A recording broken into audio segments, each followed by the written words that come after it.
لیکن پھر بھی ہم سمجھتے ہیں کہ یہ نوجوان ہیں یا اساتذہ کرام ہیں, کچھ ڈاکٹرز ہیں جو اپنے اپنے طور پر یہ کام کر رہے ہیں, یعنی ایک امید کا چراغ روشن کیے ہوئے ہیں یہ لوگ. یہ بہت بڑی بات اور ہے, یہ اتنی اچھی بات ہے, یہی وہ جذبہ ہے جس کو ہم بار بار ایسے لوگوں کو سامنے لا کے آپ لوگوں کے اندر بیدار رکھنا چاہتے ہیں کہ اگر آپ میں سے کوئی اس جذبے کے ساتھ ان لوگوں کے ساتھ مل کر کام کرنا چاہتا ہے تو آگے بڑھے, تاکہ ہم اپنے لوگوں کی اصل جو اس وقت ضرورت ہے وہ ہے مدد, ہم ان لوگوں کی مدد کر سکیں, چاہے کسی بھی ریفرنس میں ہم ان کی جو بھی نیڈ ہے اس کو پورا کرنے کے قابل ہیں وہ ہم کر سکیں. تو ہمیں ایک بریک کے لیے بھی کہا جا رہا ہے, تو پہلے بریک لے لیتے ہیں اور بریک سے واپس آئیں گے تو پھر ہم کچھ اور, ہماری ساتھ ایک پروفیسر صاحبہ بھی موجود ہیں, ایجوکیشن کے حوالے سے کچھ چیزیں ان سے اور جاننا چاہیں گے. تو مختصر سے بریک لیتے ہیں, واپس آ کر اس سلسلے کو جاری رکھیں گے.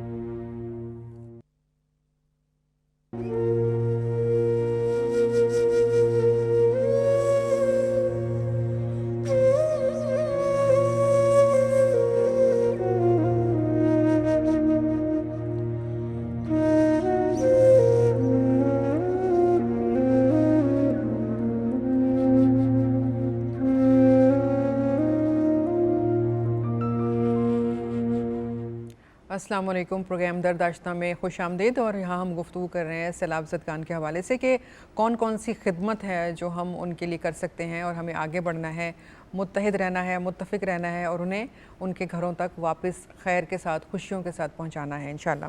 پروفیسر صاحب, آپ سے جاننا چاہوں گی, ہم بات کر رہے تھے یہاں پہ تعلیم کے حوالے سے کہ پہلے کووڈ کی وجہ سے بچے بہت متاثر ہوئے, تعلیم کا سلسلہ جو تھا وہ 2 سال تک بہت ہی بری طرح سے متاثر ہوا. اب سیلاب کی وجہ سے متاثر ہو رہا ہے, تو آپ کیا سمجھتی ہیں کہ آلریڈی ہم لوگ اتنے زیادہ کرائسس میں سے گزر چکے ہیں اور بہت زیادہ بچوں کے اوپر اثر پڑا ہے اس کا, تو کس طرح سے آپ دیکھ رہی ہیں, ہم اس کو کس طرح سے کور کریں گے, کیا ہوگا؟ نہیں دیکھیں, یہ تو پالیسی ایشو ہے. کور کرنے کے لیے تو اب بچوں کے جو دماغ ہیں یا وہ تو اسی طرح سے ہوں گے جو ہونا ہے, اور اس کو اسی میتھڈالوجی سے آپ کو پڑھانا تھا, کیریکولم کا حصہ تھا. جب وہ نہیں ہے موجود آپ کے پاس, آپ کی کتابیں بہہ چکی ہیں, آپ کی فرنیچر ختم ہو چکا ہے, چلیں وہ بھی ختم ہو چکا ہے, لیکن آپ ایک جگہ کسی کو اسمبل کر رہے ہیں, وہ اساتذہ موجود ہیں. ہو سکتا ہے کیونکہ جیسے ہم نے کرونا کے اندر جو ایک اسٹریٹجی تھی کہ ریڈیوس سلیبس کے ساتھ بچوں کو کم از کم گریڈنگ تو ہو گئی تھی, ان کا تعلیمی نقصان یا یہ فیوچر اورینٹیشن کا سوال ہے کہ آپ کی عمر بچتی ہے, آپ کا جو نقصان ہونے جا رہا ہوتا ہے وہ نہیں ہوتا. اگر اس پہ اسٹریٹجیز, اکیڈمک اسٹریٹجیز یا جس کو ایمرجنسی کہتے ہیں, یاد ہے کہ کرونا کے اندر ہم نے ایک ایجوکیشن ایمرجنسی بھی لگائی تھی, اور اس کا یہی مقصد تھا کہ آن لائن پہ آ جاؤ, ریڈیوس سلیبس کر دو, لیکن اپنا ٹائم پورا کرو, اپنے وقت پہ امتحان دو, اور چاروں صوبوں میں یہی ہوا تھا. تو اس وقت بھی چونکہ جہاں اب یہ نہیں کہہ سکتے کہ کس جگہ نقصان زیادہ ہوا اور کس جگہ نہیں ہوا. اگر یہ افیکٹڈ جو ایریا ہے, اگر ان کے اندر بھی ایجوکیشن ایمرجنسی لگا دی جائے, ہر صوبہ اپنے طور پر لگائے, اور پھر اس کے بعد ان بچوں کو, ان علاقوں کو اگر ریڈیوس سلیبس کے ساتھ اگر آپ ان جگہوں کے اوپر گزار دیں تو وہ بچے بھی بچ جائیں گے, اور مطلب ان کا آگے کا نقصان بھی نہیں ہوگا. یہ ڈاکٹر صاحبہ, یہ نقصان صرف ایک دن کا اگر پیچھے رہ جانا, یہ اسٹیئرنگ کا جو کیلنڈر ہوتا ہے, اگر اس سے آپ اندازہ لگائیں گے تو بچوں کے آگے کی عمروں کے اوپر اور ان کی سروسز کے اوپر اور ان کی ریکروٹمنٹ کے اوپر, یہ کوئی معمولی کام نہیں ہے. 5ویں کا بچہ جب تک کا 10ویں میں جائے گا, 10ویں کا بچہ 12ویں میں, 12ویں سے پروفیشنل میں, تو یہ ایک پورا سائیکل ہوتا ہے, اور اس سائیکل کو اگر ڈسٹرب کیا تو اس کے لیے اسٹریٹجک پلاننگ کی ضرورت ہے. اس کا مطلب ہے کہ صوبائی سطح پر ہر گورنمنٹ کی اپنی اپنی ذمہ داری ہے کہ وہ اپنے اپنے صوبے میں جہاں جہاں جو افیکٹڈ ایریاز ہیں اس کے حساب سے پالیسی بنائیں, اور ایک ریڈیوس سلیبس لا کے, اور جب انشاءاللہ حالات بہتر ہوتے ہیں تو ان بچوں کو انگیج کریں. اچھا, ایک اور بھی بات ہے یہاں پہ, یہ بھی بات دیکھیے گا کہ صرف بچے متاثر نہیں ہوئے, ٹیچر بھی متاثر ہوئے ہیں. ٹیچر بھی متاثر ہوئے ہیں, نوجوان طبقہ بہت متاثر ہوا ہے. پہلے ٹیچر الرٹ تھے, جی بالکل, انہوں نے اپنا رول پلے کیا تھا. اب تو ظاہر ہے کہ سیلاب آیا تو ان کو بھی نقل مکانی کرنی پڑی ہے, تو وہی اپنے حال میں نہیں ہے. ابھی جیسے قیصر بھائی نے کہا نا کہ ایک ٹراما کی صورت ہے نا, مینٹل النیس تو سب میں ہے, اگر بچے میں ہے تو ٹیچر میں بھی ہے. اچھا, پھر دوسری بات ایک اور بھی اس کے اندر یہ شامل ہے کہ آپ وہ جگہ کہاں تلاش کریں گے. ابھی یہ انہوں نے بتایا ڈینگی, ملیریا, درختوں کے نیچے بٹھائیں گے, اوپن کسی آسمان کے نیچے بچوں کو بٹھائیں گے, کہاں بٹھائیں گے؟ تو یہ سوچنے کی بات ہے. اور دوسری بات ہے یہ ڈیزاسٹر مینجمنٹ ہو گئی, یہ رسک مینجمنٹ ہو گئی, یہ جو بنانے والی پالیسیز ہیں نا, یہ ہمیں کہتے ہیں نا کہ 50 سال پہلے کی اس پلاننگ مینجمنٹ پہ اثر. پلاننگ تو کہتے ہی اس کو ہے نا جو بہت سال پہلے کی کر لی جائے. ایکشن اور ڈو, یہ دو چیزوں کا مطلب کمبینیشن ہوتا ہے نا. تو بعض اوقات اب میں اپنا رول پلے کر لوں, یہ میں اس کو کہتی ہوں کہ وہ سڑک جو کھدی بھی ہے اس کے اوپر آپ صرف ڈامر ڈال کے اس کو بنا دیں وقتی طور پہ. یہ ٹیمپرری ایشوز ہے نا, یہ کاسمیٹک سرجری ہے, مطلب اندر سے آپ نے صحیح نہیں کیا, ہمیں اپنے اندر سے صحیح ہونا ہے. میں اگر یہ کہوں کہ ہمیں اپنے ضمیروں کو بھی ٹٹولنا چاہیے کہ اگر میں اس جگہ کے اوپر کھڑا ہوں کہ آج سیلاب اس وقت میری پاس آیا ہے لیکن میری فائنینشیل اکانومی کی پوزیشن ایسے خراب ہو گئی ہے, میری اولاد اس قابل نہیں ہو سکی, اگر اس کے زمانے میں آئے گا تو کیا ہوگا؟ اس کا مطلب ہے ہم ضمیر آشنا نہیں ہے.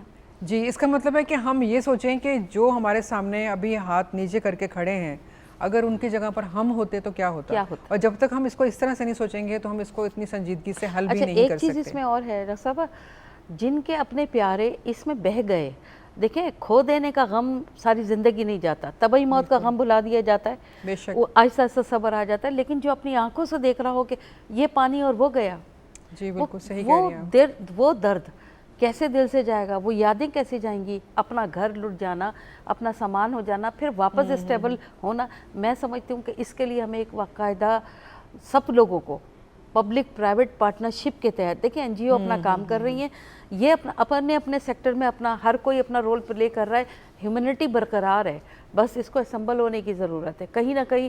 اور یہ ہماری بہت اچھی بات ہے, میں نے شروع میں بھی کہا تھا کہ ہم پریشانی میں یکجا ہو جاتے ہیں لیکن پھر بعد میں پتہ نہیں کیا ہو جاتا ہے کہ ہم اپنے اپنے طور پر اپنے اداروں میں ہوتے ہیں. میرا خیال ہے کہ یہ جو یونٹی ابھی قائم ہوئی ہے نا, ہم جو ایک پلیٹ فارم پہ آ کے سوچ رہے ہیں, کر رہے ہیں, اور جو لوگ کرنے جا رہے ہیں ان کو بھی ہم موٹیویٹ بھی کر رہے ہیں, ان کی ہم رہنمائی بھی کر رہے ہیں, ہمیں اس جذبے کو بھی قائم رکھنا ہے. اور میں اسی سوال کے ساتھ نا فیضان آپ کی طرف بڑھوں گی کہ آپ لوگ اسی جذبے کے ساتھ آگے بڑھ رہے ہیں, کام کر رہے ہیں, ایک مسلسل ایک سلسلہ ہے جو کچھ نہ کچھ آپ لوگ کر رہے ہیں. ریہیبلیٹیشن کے حوالے سے ابھی آپ لوگ جو کام کر رہے ہیں اس میں کون سے چیلنجز ہیں جو آپ لوگ فیس کر رہے ہیں؟ دیکھیں ابھی ہم نے سندھ کا جو ہمارا ایک کارڈن ہے اس کو تو ہم ابھی تک لے کے چل رہے ہیں, راشن وہاں تقسیم کر رہے ہیں, ساری چیزیں کر رہے ہیں, لیکن ہماری ایک ٹیم بلوچستان میں بھی لگی ہوئی ہے. اچھا. اور بلوچستان میں ہم نے ریہیبلیٹیشن کا جو پروسیس ہے وہ شروع کر دیا ہے. صحیح. اس میں ہم نے کیا کیا, اس میں ہم نے اپنے لوگوں سے ریکویسٹ کی ہے کہ جی ہمیں ہیلپ آؤٹ کریں. ہیلپ آؤٹ اس صورت میں کریں کہ ہم وہاں پر وہیں کے لوکل لوگوں کو روزگار بھی فراہم کر رہے ہیں, اور وہاں کے لوکل لوگوں کو جو ظاہر سی بات ہے جن کا گھر بہہ گیا ہے, ہم ان کو وہاں پہ مڈ ہاؤسز بنا کے دے رہے ہیں. اچھا. مڈ ہاؤسز کے ساتھ ساتھ ہم وہاں پہ ہینڈ پمپس, اور ساتھ میں ہم نے یہ کوشش کی ہے کہ کسی نہ کسی ایک صاف ستھرے ایریا میں جہاں سے پانی نکل چکا ہے, جہاں اس وقت کنڈیشن پھر بھی بہتر ہو گئی ہے, وہاں پہ اسکول اور مساجد بنائیں. صحیح. تو اس میں ہماری ٹیم ہے, ہمارے جو لوگ ہیں, جو میرا جو جنرل سیکرٹری ہے وہ اس چیز میں بہت فعال ہے.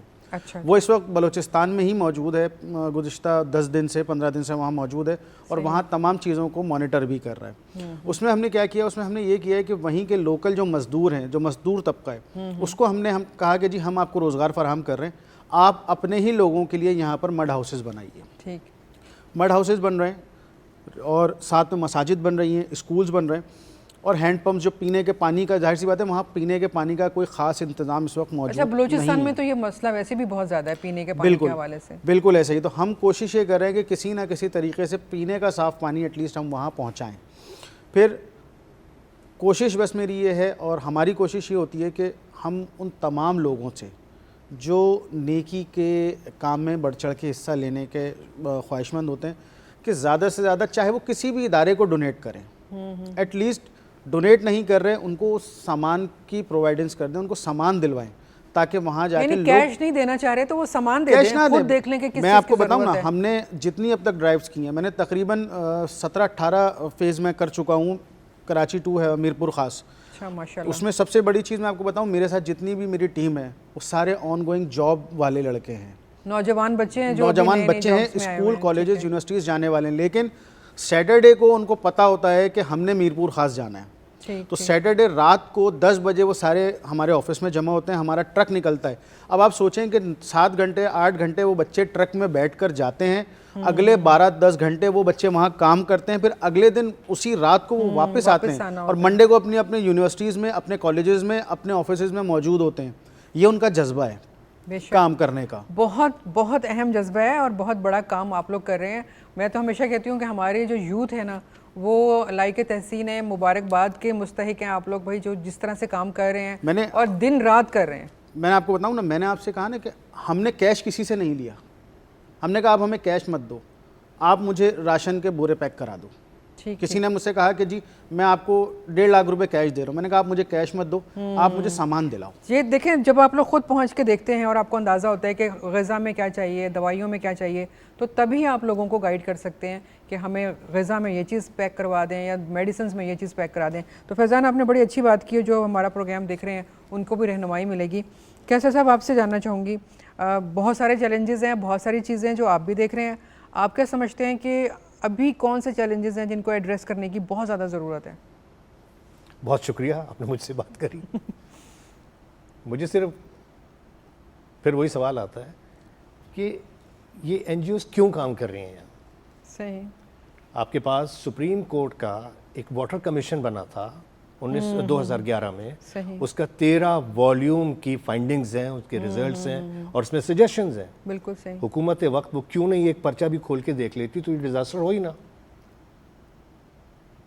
انڈس واٹر کمیشن, اس کا 13 والیوم کی رپورٹ ہے جو کہ کوئی پڑھنے کو تیار نہیں ہے. اگر آپ اس کو دیکھ لیں تو یہ ساری چیزیں نارملائز ہو سکتی ہیں, ساری چیزیں ٹھیک ہو سکتی ہیں, لیکن ہم وہ کرنا شاید نہیں چاہتے.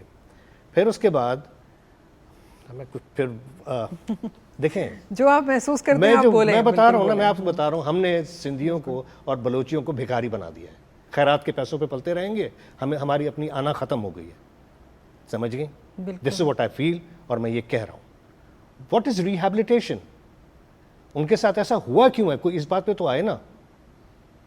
بلوچستان کے ساتھ, کے پی کے ساتھ, ساؤتھ پنجاب کے ساتھ, سندھ کے ساتھ ایسا ہوا کیوں ہے؟ دیکھیں یہ تو قدرتی آفت ہے. نہیں, قدرتی آفت نہیں ہے. Very sorry. نو, بارشوں کا تو نو, ویری سوری. نو میم. ہاں, لیکن ادارے بہرحال اپنا کام کرتے ہیں, اس کو ہم جھٹلا نہیں سکتے. دیکھیے آپ جس چیئر پہ بیٹھی ہیں, آپ کو بہت سنبھل کے بات کرنی ہے. میں مہمان ہوں, میں کچھ بھی کہہ سکتا ہوں, لیکن میں کسی کی برائی نہیں کرنا چاہ رہا. میں صرف ایک eye opener for every Pakistani کہ خدا کے واسطے کچھ تو آنکھیں کھولیں. ہم اپنے لوگوں کو بھکاری کیوں بنا رہے ہیں؟ ہم ان کی عزت نفس کو ہرٹ کر رہے ہیں. یہ بات آپ صحیح کہہ رہے ہیں. آپ مجھے بتائیں کہ اس وقت ایک نوجوان لڑکا, سمجھیں کوئی 12-14 سال کا, اس کے خیمے میں بہن بھی بیٹھی ہیں جو کہ شادی کے لائق ہیں, ماں بھی ہیں, اور وہ اپنے باپ کو ننگے پاؤں اس راشن بانٹنے والے ٹرک کے پیچھے بھاگتے دیکھتا ہوگا تو اس کی سائیکی کیا ہوتی ہوگی؟ آپ کیا سمجھتی ہیں کہ 5 سال کے بعد وہ نوجوان جب بڑا ہوگا, 12-14 سال سے وہ 18-19 سال کا ہوگا, وہ کیا کرے گا؟ نہ اس کے پاس کوئی جاب سیکیورٹی ہے, نہ اس کے پاس کوئی ایڈوکیشن ہے, نہ رہنے کے لیے کوئی جگہ ہے. وہ پھر منتظر ہوگا کہ کوئی آئے گا اور اسے راشن آ کے دے کے جائے گا, اور اس کا باپ جو بوڑھا ہو چکا ہے وہ شاید مرنے کے لائق ہوگا. اس کی بہن کے ساتھ کیا ہوگا؟ یہ جو ہم دیکھ رہے ہیں, اغوا ہو رہی ہیں بچیاں, لڑکے, اور یہ 500 لاشیں مل رہی ہیں اسپتالوں کے اوپر سے, یہ کیا ہے؟ ان کے اعضاء کہاں جا رہے ہیں؟ اس میں بہت خیال سے حکومت کو مانیٹر کرنا ہے چیزوں کو. یہ زندہ لاشیں ہیں اس وقت ہمارے پاس. ہمیں صرف ان کو زندہ نہیں رکھنا ہے, ہمیں انہیں صرف ریہیبلیٹیٹ بھی نہیں کرنا ہے. آپ کے پاس اگلی فصل نہیں ہے سندھ میں. ہم نے دراصل ان لوگوں کو موٹیویٹ کرنا ہے جو اس وقت آن گراؤنڈ کام کر رہے ہیں. نہیں, ود آل ڈیو ریسپیکٹ, ہم نے اپنے اداروں کو اسٹرانگ کرنا ہے جن کی ذمہ داری ہے, چاہے وہ اریگیشن ہو, چاہے وہ اسکارپ ہے, جن کے ٹیوب ویلز ہیں, جن کا کام ہے کہ وہ پانی کو ڈرین آؤٹ کرائیں کینالز کے اندر. یہ ہم سب کی, اور جو انکروچمنٹ ہوئی ہوئی ہے, چاہے وہ مورو کے علاقے میں ہوئی ہوئی ہے, چاہے وہ ٹنڈو محمد خان کی طرف ہوئی ہوئی ہے, جہاں سے پانی کی گزرگاہیں ہیں جنہیں ہم نے روکا ہوا ہے. کچھ ایسے انفلوئنشلز ہیں جنہیں سب جانتے ہیں, نام کوئی نہیں لے گا. تو اگر حکومت کو اپنی ریٹ قائم کرنی ہے تو ان کو یہ انیشیٹوز لینے ہیں, تو یہ سارے مسئلے ہی ختم ہو جائیں گے نا. اب این جی اوز کے میں خلاف نہیں ہوں, بہت زیادہ کام کر رہی ہیں, لیکن آپ یہ بھی تو دیکھیں نا, کوئی ڈیزاسٹر ہوتا ہے این جی او ترقی کر جاتی ہے. بھائی ان کو تو خیرات ملی, آپ لوگوں کو دو, لیکن نہیں, ان کی 4-4 کروڑ کی 10-10 کروڑ کی تو گاڑیاں آئیں گی پہلے, وہ پیسہ کہاں سے آتا ہے؟ صحیح, ایسے ہی اب with all due respect, میری بات کو کوئی برا نہ مانے, لیکن ہمیں چیزوں کو مانیٹر کرنا ہے. جو گراؤنڈ ریئلٹیز ہیں ان کو ہم چھٹلا تو نہیں سکتے, نہیں چھٹلا سکتے, ظاہر ہے وہ تو ہمیں نظر آ رہی ہیں. ہمیں اپنے لوگوں کی خدمت کرنی ہے, چاہے کوئی بھی پولیٹیکل پارٹی ہو, چاہے کوئی بھی ہو, ہمیں اپنے لوگوں کے لیے کام کرنا ہے, چاہے وہ پاکستان کے کسی بھی صوبے, کسی بھی شہر سے اس کا تعلق ہو. ہمیں اپنے لوگوں کو ایک رسپیکٹیبل وے میں ریہیبلیٹیٹ کر کے اور انہیں کاروبار زندگی دینا ہے, انہیں کوئی کچھ سکل سکھانی ہے. اس وقت جو سب سے زیادہ متاثر ہوئے ہیں وہ ایگریکلچر طبقہ ہے, جو ہمارے کسان ہیں. دیکھیں, پلمبر کو, الیکٹریشین کو, میسن کو نوکری کہیں بھی مل جاتی ہے, وہ روزگار کما لے گا, لیکن ایک جو کاشتکار ہے یا جو کسان ہے اسے تو نوکری نہیں ملے گی, اور وہ پھر اگائے گا نہیں تو پھر ہم کہاں سے کھائیں گے جو شہروں میں بیٹھے ہیں. ایک چیز جو ہم اور شاید اس پہ ہم غور نہیں کر رہے, ہمارے یہاں جو فصل ہوتی ہے, ایک تو آپ کی ہوتی ہے اینول, ایک 6 مہینے والی, ایک ہوتی ہے کوارٹرلی سبزیاں. جی بالکل, سبزیاں اگانے والے کچھ نان مسلمز بھی ہیں. صحیح, جن علاقوں میں کھیتی باڑی ہوتی ہے, جی بالکل, ہاں ہر جگہ سے آ رہی ہوتی ہیں چیزیں, مرچیں, یہ جو فصلیں جو روزمرہ کی, وہ ہمارے پاس ایک طبقہ ہے جسے ہم بھیل یا کولی کہتے ہیں. صحیح, اچھا, وہ بھی اسی طرح خیموں میں یا اپنی طرف سے کسی طرح پروٹیکشن لیے ہوئے سڑکوں پہ بیٹھے ہیں. وہ کچھ مانگ نہیں رہے, انہیں اگر کچھ مل جاتا ہے صبر شکر سے کھا لیتے ہیں, نہیں ملتا تو وہ چپ رہتے ہیں. لیکن ہمارے ہاں کچھ ایسے عناصر بھی ہیں جو کہ متاثرین نہیں ہیں, لیکن جب کوئی ڈسٹریبیوشن کے لیے وہاں جاتا ہے تو سب سے پہلے ان پہ اٹیک کیا جاتا ہے, وہ چیزیں لوٹی جاتی ہیں. یہ سوشل میڈیم پہ بھی ویڈیوز موجود ہیں, نیوز چینلز پہ بھی چیزیں موجود ہیں. تو اس وقت میں وہ انگریزی میں کہتے ہیں نا کہ trash of one man becomes treasure of another. تو اس وقت جو مجبور ہیں, جن کے پاس کچھ بھی نہیں ہے, لیکن وہ کچھ نہ ہونا بھی دوسروں کے لیے خزانے سے کم نہیں ہے. بالکل بالکل, آپ نے بہت اچھی بات کی. اور دیکھیں, پروگرام کا وقت بھی ختم ہو رہا ہے. میں تو بس یہی کہنا چاہوں گی کہ یہاں ہم جتنے مہمانوں کو بلاتے ہیں, یہ تمام وہی لوگ ہیں جو بہت حساس ہیں, جو ان تمام چیزوں کو بہت غور سے دیکھ بھی رہے ہیں, اس پہ کام بھی کر رہے ہیں, لوگوں کو گائیڈ بھی کر رہے ہیں اور رہنمائی کر رہے ہیں ان لوگوں کی جو کہ جاتے ہیں, کام کرتے ہیں, ان بچوں کی, ان بڑوں کی, تمام لوگوں کی. لیکن پھر وہی بات ہے کہ ہمیں جو کچھ بھی ہم کر رہے ہیں, ہمیں اب مستقل اور مضبوط بنیادوں پر کرنا ہے. اب جو کچھ یقیناً گورنمنٹ کی بہت ساری ذمہ داریاں ہیں, کچھ وہ کر بھی رہی ہے, اس کو بہت زیادہ کرنے کی ضرورت بھی ہے. ہم جو اپنے طور پر دیکھ رہے ہیں انفرادی سطح پر یا کسی ادارے کی صورت میں ہم اگر مل کے کام کر رہے ہیں تو ہمیں بھی اس میں پلاننگ کے ساتھ چلنا ہے, یعنی کوارڈینیشن کو بھی مضبوط رکھنا ہے. جتنے بھی ادارے کام کر رہے ہیں وہ آپس میں مل کے کام کریں. جیسے فیضان نے بتایا کہ ہم نے کسی ایک ٹارگٹ کیا علاقے کو, تو ہم نے اسی کے تمام مسائل کو ایڈریس کیا. وہاں پر کھانے کے معاملات ہیں یا وہاں پہ میڈیسن کے معاملات ہیں یا پانی کے ہیں یا مچھروں کو بھگانے کے معاملات ہیں, تو اس کے لیے انہوں نے میڈیسن کا بھی بندوبست کیا. تو یہ وہ کوارڈینیشن ہے جس کی ہمیں بہت زیادہ ضرورت ہے. وہ تمام لوگ جو کام کر رہے ہیں وہ مل کر اور اس طرح سے کام کریں کہ ایک ہی جگہ پر جو ہے وہ زیادہ چیزیں نہ چلی جائیں, بلکہ جہاں جہاں ضرورت ہے وہاں تک پہنچیں. پھر اس پروگرام میں آ کے لوگ یہ بھی بتا رہے ہیں کہ کون سے ایسے علاقے ہیں جہاں پر ابھی تک امداد صحیح سے پہنچی ہی نہیں ہے, ان علاقوں پہ جانے کی ضرورت ہے. صرف ٹرکس جو ہیں وہ مین روڈز پہ بیٹھے ہوئے لوگوں تک نہ پہنچا دیں. تو ایسے بہت ساری چیزیں ہیں جو ہم اس پروگرام میں جب ڈسکس کرتے ہیں تو ہمیں اندازہ ہوتا ہے کہ کہاں پر امداد جا رہی ہے, کہاں پر نہیں جا رہی, کن کن جگہوں پر کام کرنے کی ضرورت ہے اور کن کن اداروں کو کام کرنے کی ضرورت ہے جو کہ پوری طرح سے اپنا کام انجام نہیں دے رہے ہیں. لیکن بہرحال یہ ہمارا وطن ہے, یہ ہمارے لوگ ہیں, ہم نے اپنے وطن کے لیے, اپنے لوگوں کے لیے مل کے کام کرنا ہے. مایوس نہیں ہونا ہے, گھبرانا نہیں ہے, پریشان نہیں ہونا ہے, لیکن کام کرتے رہنا ہے. کیونکہ یہ کام چند مہینوں کا, چند دنوں کا نہیں ہے, اس میں ہمیں سالوں لگ سکتے ہیں. کئی سالوں تک ہمیں ریہیبلیٹیشن کے کاموں میں ان لوگوں کے ساتھ کھڑے رہنا ہوگا. تو مستقل مزاجی کی ضرورت ہے. تو آپ لوگوں سے یہی کہنے کا مقصد ہے کہ مستقل مزاجی کے ساتھ, امید کے ساتھ آگے بڑھتے رہیں, ان لوگوں کے ساتھ کھڑے رہیں تاکہ ان کو یہ احساس ہو کہ ہم سب ان کے ساتھ ہیں. پروگرام چونکہ مکمل ہو رہا ہے تو شکریہ ادا کرنا چاہوں گی اپنے معزز مہمانوں کا. بہت شکریہ کیسر بھائی آپ کا, پروفیسر صاحبہ آپ کا, فیضان آپ کا, کہ آپ لوگ آئے اور آپ نے قیمتی آراء دی, اپنا وقت دیا, اور یقیناً ہمارے دیکھنے والوں نے بہت سے آئیڈیاز لیے ہوں گے کہ ہمیں کہاں پر کیا کرنے کی ضرورت ہے. اپنی میزبان فرحانہ اویس کو اجازت دیجیے, انشاءاللہ آپ سے پھر ملاقات ہوگی. اللہ حافظ.